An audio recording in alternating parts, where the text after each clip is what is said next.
एक समय की बात है। एक गांव में एक डोमन जाति की बिमला नाम की औरत रहती थी।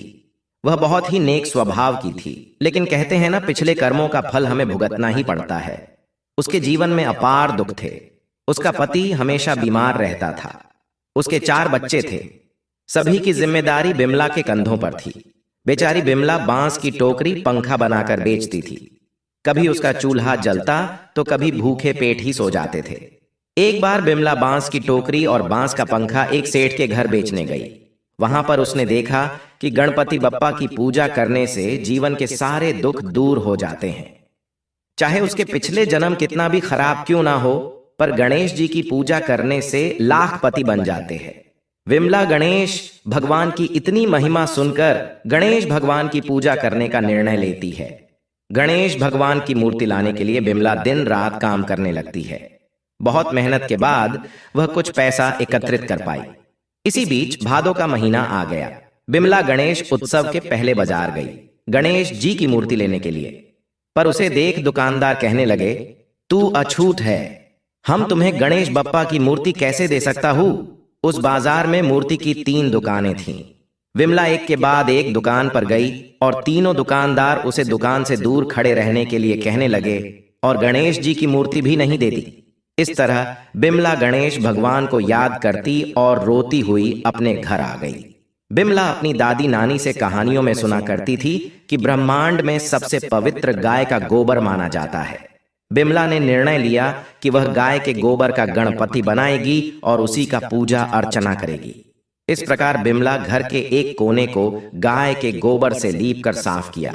वहां पर एक लकड़ी का टुकड़ा रखा और उसी पर गोबर के गणेश जी को स्थापित कर पूजा व्रत करने का संकल्प लिया। बिमला पूरी श्रद्धा से गणेश भगवान के नाम का जप करती रहती। घर में जो भी खाने को रहता गणेश भगवान को अर्पित करती। साथ ही दूध और फूल भी जितना मिलता गणेश भगवान पर अर्पित करती। इस तरह पूजा करते उसे 10 दिन हो गए। जैसे गांव के लोगों ने अपने घर में रखी गणेश मूर्ति का पानी में विसर्जन किया, वैसे ही सभी के चले जाने के बाद वह बिमला ने भी अपने गोबर से बने गणेश जी को पानी में विसर्जन किया और गणेश जी का जयकारा लगाते हुए घर आई। बिमला के घर में घुसते ही उसका घर महल में बदल गया। उसके घर में अन्य धन का भंडार भर गया। उसका पति भी स्वस्थ हो गया। गणेश भगवान का चमत्कार देख बिमला और उसका पति गणेश भगवान का जयकारा लगाने लगे। भगवान ना ही ज्यादा देखते हैं और ना ही दिखावा, वह तो सिर्फ श्रद्धा देखते हैं। हे गणेश जी महाराज, जैसे आपने बिमला पर अपनी कृपा करी, वैसे ही अपने सभी भक्तों पर अपनी कृपा बनाए रखना। गणेश भगवान की जय हो। एक समय की बात है, एक गांव में एक बुढ़िया रहती थी। वह बहुत ही गरीब थी। उसकी आंखों से दिखाई नहीं देता था। उसका एक बेटा और बहू थे। वह बुढ़िया सदा ही गणेश भगवान की पूजा किया करती थी। एक दिन गणेश भगवान प्रसन्न होकर बुढ़िया माई के सामने प्रकट हो जाते हैं और कहते हैं कि बुढ़िया माई, तू जो चाहे सो मांगने पर तेरी सारी इच्छा पूरी हो जाएगी। तब बुढ़िया माई बोली कि प्रभु, मुझे तो मांगना नहीं आता है, मैं कैसे और क्या मांगू। तब गणेश जी कहते हैं, कोई बात नहीं, मैं कल फिर से आ जाऊंगा, तब तुम मान लेना, तब तक तुम सोच लो।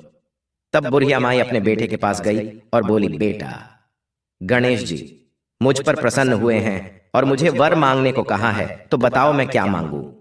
तब पुत्र बोला कि माँ देखो, हम लोग कितने गरीब हैं, हमें धन की बहुत कमी है, तो तू गणेश भगवान से धन मांग ले। तब बुढ़िया अपनी बहू से पूछती है।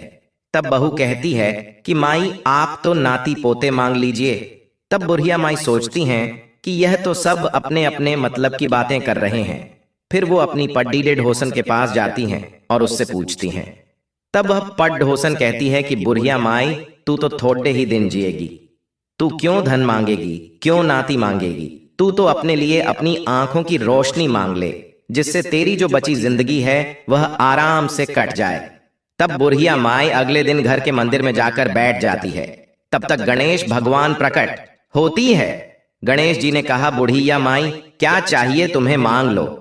तब बुढ़िया माई कहती हैं कि भगवान, यदि आप मुझे पसंद हैं तो आप मुझे 9 करोड़ की माया दें, निरोगी काया दें, अमर सुहाग दें, आंखों की रोशनी दे, नाती दे, पोता दे और परिवार का सुख दे और अंत में मोक्ष की प्राप्ति दे। ये सुनकर गणेश भगवान बोले कि बुढ़िया माई, तूने तो हमको ठग लिया, फिर भी जो तुमने मांगा है वह सब तुम्हें मिलेगा।